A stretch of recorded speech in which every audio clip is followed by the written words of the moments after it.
ભાજપમાં અંદરો જે આંતરિક વિખવાદ છે તે હવે રોકાવાનું નામ નથી લઈ રહ્યો।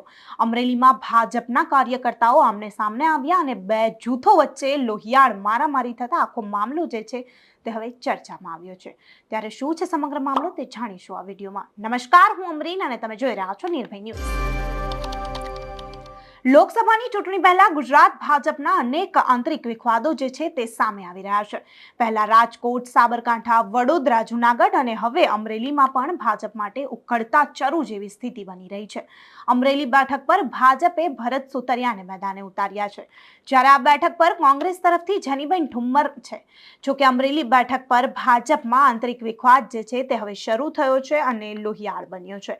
ત્યારે શનિવારે મોડી રાત્રે ભાજપના જ બે જૂથો વચ્ચે લોહિયાળ મારામારી થતા આખો મામલો જે છે તે ચર્ચામાં આવ્યો છે। ઉમેદવાર બદલવાની રજૂઆત કરનાર કાર્યકર પર ઘાતક હુમલો કરવામાં આવ્યો છે। ભાજપ કાર્યકર હિરેન વિરડિયા પર આ હુમલો કરવામાં આવ્યો છે। હુમલો કરનાર અન્ય કોઈ પક્ષના નહીં પરંતુ ભાજપના જ કાર્યકરો છે તેવા આક્ષેપ પણ લગાવવામાં આવી રહ્યા છે। ત્યારે સાંસદ કાછડિયા અને ભાજપના સમર્થક અને કાર્યકર અમરેલીના જે હિરેન વિરડિયા છે તેમને સાંભળી લઈએ, જેના પર હુમલો થયો છે। શું નામ તમારું? મારું નામ હિરેન વિરડિયા। શું બનાવેલો હતો?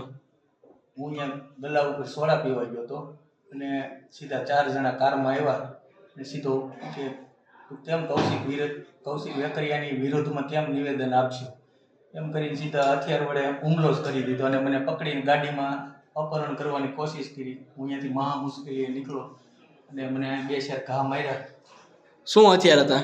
એના હાથમાં કંઈક હતું અને મારો ગળામાં ચેન હતો, તમે સીસીટીવી કેમેરામાં જોઈ લીધો, અને મારો ફોન લઈ ગયા છે અને મારો ચેન લઈ ગયા। કેટલા જણા હતા? 4 જણા હતા। એક્ઝેક્ટ કઈ જગ્યાએ? સંદીપ માંગરોળિયા હતો, જે બેંકમાં નોકરી કરે છે, અને એની કોઈ કરણ કરીને હતો, ચેતન હતો, ચેતન બોદર, અને એક જણાનું નહોતો ઓળખતો, એની હારે ટોટલ 4 જણા હતા। કઈ જગ્યાએ બનાવ બન્યો?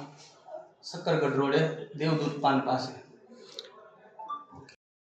મળતી માહિતી પ્રમાણે અમરેલીની સ્થિતિને શાંત કરવા માટે સાંસદ નારણ કાછડિયા પણ ત્યાં પહોંચ્યા હતા। જોકે સાંસદ કાછડિયા અને કાર્યકરો વચ્ચે પણ ઝપાઝપી થઈ હતી। કાર્યવાહીમાં મોડું થતા કાછડિયાએ પોલીસને પણ ધમકાવી છે। બંને જૂથના ઘાયલ કાર્યકરો સિવિલ હોસ્પિટલમાં અત્યારે દાખલ કરવામાં આવ્યા છે, જેના કારણે સિવિલમાં બંને જૂથના કાર્યકરો અને આગેવાનોનો જમાવડો થયો છે। મારું નામ સંદીપ માંગરોળિયા છે। હું ભાજપનો નગરપાલિકાનો સદસ્ય છું, જેસીપુરામાંથી। અમે ને અમારા મિત્રો કુંડલા રોડેથી ચાલીને આવતા હતા। વચમાં પાનના ગલે ઊભા રહ્યા, જ્યાં અમારી સાથે અમારા મિત્ર ચેતનભાઈ બોદર હતા, જેણે આપણે હિરેનભાઈ વિરડિયા પાસે પૈસા લેવાના છે એ બાબતની ચર્ચા કરતા હતા કે તમારે મને પૈસા, સોલારમાં આપણે ભાગીદારી હતી, લાખ રૂપિયા તમારે મને દેવા લે, એ બાબતની બધાને ઝપાઝપી થઈ, જેમાં અમે વચ્ચે બધાને છોડાવવા ગઈએ। ત્યાં પૂર્વ સાંસદ નારણભાઈ કાછડિયા તેમજ એના ભાઈ અને એના ભત્રીજા દ્વારા એકની સાથે 10-12 લોકો આવીને અમારા ઉપર હુમલો કરે, જેના કારણે અમને ગંભીર ઇજાઓ થઈ, જે આપ જોઈ શકો।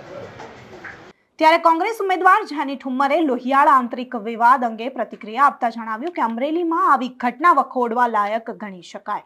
આ આંતરિક વિવાદમાં બીજેપીની જે પરિસ્થિતિ છે તે ગુજરાતની જનતા જોઈ રહી છે। ભાજપ જે વિકાસના પોકળ દાવા કરી રહ્યું હતું તે અંગત અદાવતોમાં પરિણમી રહી છે। આવી ઘટનાઓ ન થવી જોઈએ। મારી સામે ઉમેદવાર કોણ હશે તે તો બીજેપી નક્કી કરશે, મારી સામે કોણ આવશે તે મારે નથી જોવાનું, પરંતુ હું અમરેલીની વાત લઈને આગળ વધી રહી છું। આ સાથે તેમણે જણાવ્યું કે ભાજપમાં કાર્યકર્તાઓનું શોષણ થાય છે, જે પ્રકારના વાતાવરણનું નિર્માણ થઈ રહ્યું છે તે સારી વાત નથી। કોંગ્રેસમાં અંદરો-અંદર બધું ટનાટન ચાલી રહ્યું છે। ત્યારે હવે જોવાનું રહ્યું કે અમરેલીમાં હવે આ ભાજપના બે જૂથો વચ્ચે મારામારી ચાલી રહી છે અને ભાજપમાં જે આંતરિક વિખવાદ સર્જાયો છે, ભાજપની અંદરો-અંદર જ જે અત્યારે ઘટનાઓ ચાલી રહી છે તેને લઈને અમરેલીમાં હવે અમરેલીના રાજકારણમાં શું નવું વળાંક આવે છે। આ રિપોર્ટ તમને કેવું લાગ્યો તમને કમેન્ટ કરીને ચોક્કસથી જણાવજો, તથા અમારી ચેનલ નિર્ભય ન્યૂઝને લાઇક, શેર અને સબસ્ક્રાઇબ કરવાનું ભૂલતા નહીં। આભાર।